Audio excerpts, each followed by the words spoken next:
guys, welcome back to my channel. Before we begin, I would just like to give a quick shout out to Centuria. I hope I'm pronouncing that right, but hey girl, thank you so much for being the first to comment on my last video. So today we're going to be doing a walkthrough, not a story time. Like I say, if you guys have story times to tell me, please let me know down below in the description box. But anyway, let's get right into this walkthrough. So today we're doing a cute, simple design. I really like this design. It gives me like jazz without being too much. But anyway, first we're going to start out with the prep. What I was just doing is pretty self-explanatory, but now I'm going in with some cuticle remover. I purchased this from Sally's because it's cheaper than, actually it's cheaper to buy it on Amazon than to purchase it on Sally's. So I'll leave the link to it on Amazon down below. I'm using this cuticle dropper that I got from an Ordinary bottle. So I upcycled it. You guys know the brand, The Ordinary Skincare. I just took one of their droppers from, I use their niacinamide personally for my skincare. But I go through them probably like once a month, so I just saved one and that's what I use for my cuticle remover because it doesn't come with a dropper like that and it's easier, you have more control. Now I'm going in with a metal cuticle pusher and I got this out of a set, but you can find these all over Amazon. Like I said, everything will be linked down below in the description box, but pushing your cuticles back is very important. If you ever have problems with polygel and your polygel is like fully cured, so it's not that your polygel isn't like curing all the way, it most likely leads back to your prep, and this is like a very important step. That's why I go so hard with my cuticles by doing a softener and pushing them back, because if there are any cuticles left on your nail beds, then the polygel won't stick and it'll just pop right off. So if you're ever having problems with polygel, it most likely leads back to your prep. And I'll go into this further in the video because there are other steps with your prep that can also make it not stick, but this is just the main one that I always say, don't skip it. Your cuticles have to be off your nail bed. Okay, so now I'm going in with my Melody Susie drill. I really love this drill and I got this off of Amazon. Before this I was using an EC basket drill and it gave out on me. But you know, something to remember with drills is that, oh, I'm doing this on the lowest speed by the way, because I'm going and I'm just putting some scratches on my natural nail bed so the polygel has something to stick to. But if you order your nail drills off of Amazon, you have to remember that those people, if you don't have a nail drill, you can just use this emery board or nail file and just put some scratches in your nail beds that way. So here's an alternative method. But yeah, Amazon facilities, they could give you a janky one that somebody returned. So I feel like that's another part of the reason why you might get a janky nail file, and you have to keep that in mind. It might not be the company, it might really just be the fact that they're not throwing out defective nail files. So I don't know, that's what I was just thinking, because I used an EC basket and everyone I kept getting, because I would get a replacement, was just like, it either didn't have all the products in it that it was supposed to come with, or yeah. But anyway, so now I'm going in and I'm prepping my nails. I'm using this dehydrator that I purchased off of Amazon. And here's another tip. You should always use a dehydrator, a prep, and a base coat. And if you're realizing that you're pushing your cuticles off and you're doing all three of these steps and your nails are still not sticking, it might be because the dehydrator, primer, or base coat you're using is not working for you. I know a lot of people swear by Young Nails. I don't know if it's their prep or dehydrator or something, but a lot of people swear by that and say that works for them. This one works for me and it's cheap off of Amazon, so it's kind of like trial and error. You have to try different things before you figure out what you like and what works for you. Like hair care products, you have to try different ones before you figure out what works for you. And sometimes they won't all work effectively together. And I know it's probably something you don't want to hear, but I would recommend getting base coats and primers that come from the same brand, because usually those work well together. As you can see here, I'm just using a whole bunch of different brands. Don't follow me. I just found that this method works for me. So, but yeah, I would just recommend using like the same base coat, same primer. and even stain prep if they have it, or dehydrator.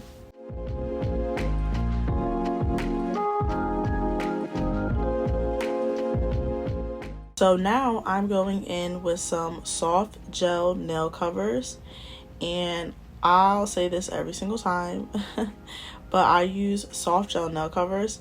Sometimes I do use ABS plastic, but soft gel nail covers are different from dual forms, and you don't have to pop them off because the soft gel adheres to the polygel because they're not ABS plastic, so they don't pop off like a dual form would. So people always ask me, do I pop these off after I put the polygel in them? The answer is no, I do not, because now it's meshed to the polygel in one thick nail, which is why I prefer using soft gel. I'm going to be going in with this Rosalind Soft Pink Polygel. I really do love this color, and for my slip solution, I'm going to be using this one by Model Ones. Excuse me. But yeah, all you see here is I'm just going in with this beautiful soft pink polygel. I purchased everything off of Amazon, and it's pretty simple. This method is super simple. Literally all I do is take the polygel, dab it in the soft gel nail cover. You want to make sure that your cuticle area is thinner than the rest of your nails, and as you can see, I'm cleaning up on the sides any polygel that may be squeezing out. And I'm just going to go in and cure that. So it's pretty self-explanatory doing this.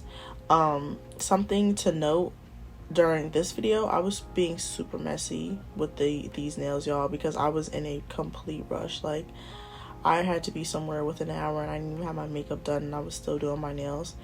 Oh my god. But that's so you can see I'm holding my nail down and putting it in the lamp. If you have a nail that's like sticking up, you might want to do this, and that's just another trick and tip. But yeah, I was super rushing.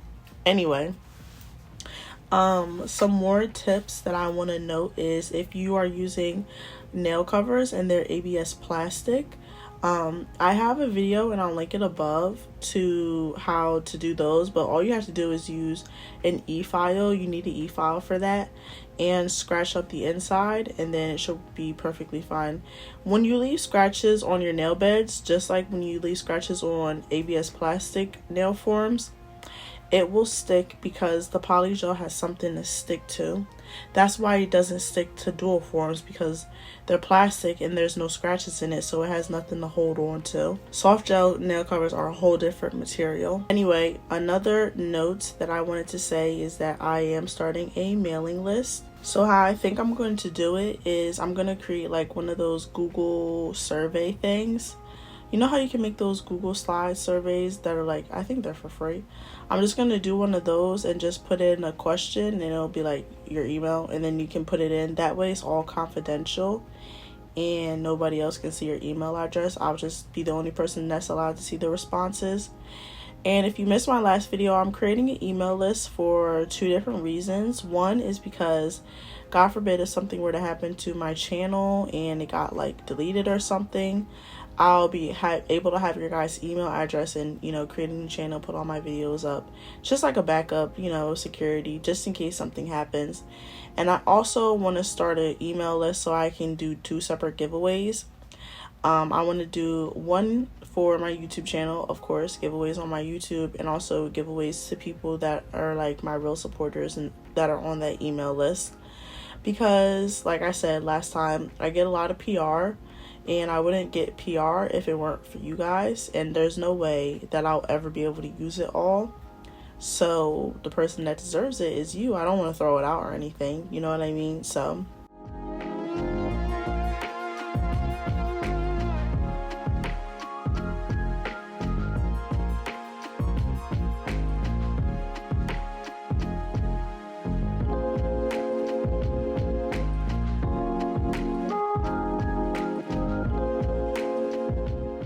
alright, so now I'm going in with a lint-free wipe and a alcohol, and I'm just wiping down my nails. I had to go and like wash my hands and scrub them with a nail scrubber because I was being so messy. I literally got polygel everywhere. But now I'm going in with a matte top coat by Beetles, and I'm just topping off those nails. I already did most of my nails, but I'm topping off my nails. I love this matte top coat. I love Beetle's polish in general, and MAKARRT polish. Their polishes are top tier, y'all. Like, they got some good stuff. But yeah, I'm just taking this and then I'm gonna cure that.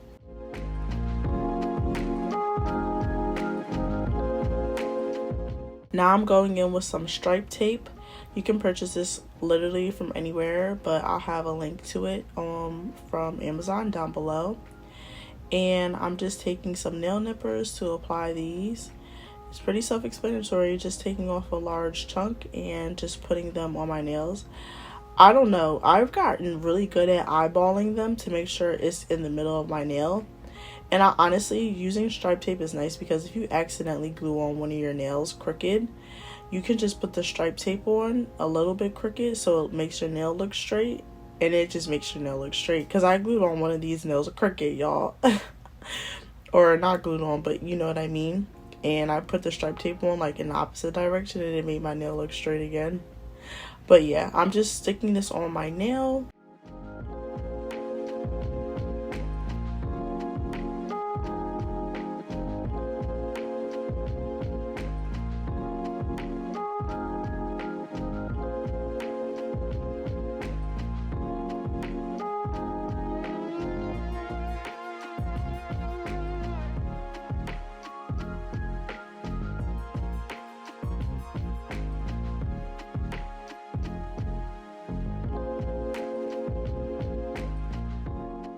So now I'm going in with, don't follow me, I'm going in with nail glue, a wax stick, and some rhinestones. Use MAKARRT's nail art rhinestone glue or rhinestone gel, because when you use nail art glue, it makes your crystals not clear. You'll probably be able to see it, but the rhinestone clarity, it fogs it because the glue is so harsh that it kind of eats through the back of the rhinestone, and it makes your crystals, sometimes it's fine, sometimes they're not clear.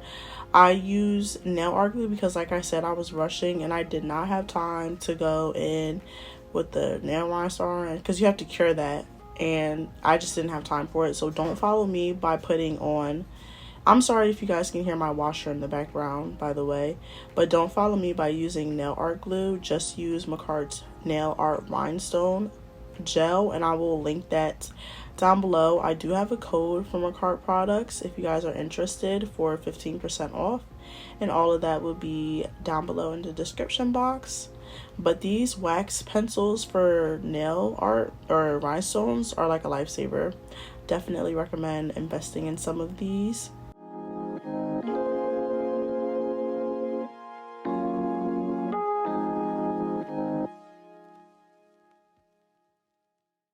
Last step is that cuticle oil. You guys know how I feel about cuticle oil.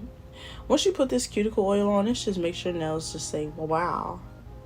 You know what I mean? It's like, yeah, it's over. They're done and they're beautiful. Thank you guys so much for watching. If you enjoyed this video, please don't forget to leave me a like, comment, and subscribe. I love each and every one of you guys. Thank you so much for 7.5K. Cannot believe it. Like I said, the email list and everything will be linked down below. And if you have a story time to tell me, my email is down below in the description box as well. Today is Monday. I hope you guys are having a fabulous day. Let me know how your day is going in the comments down below. And I will see you guys on Thursday. Bye.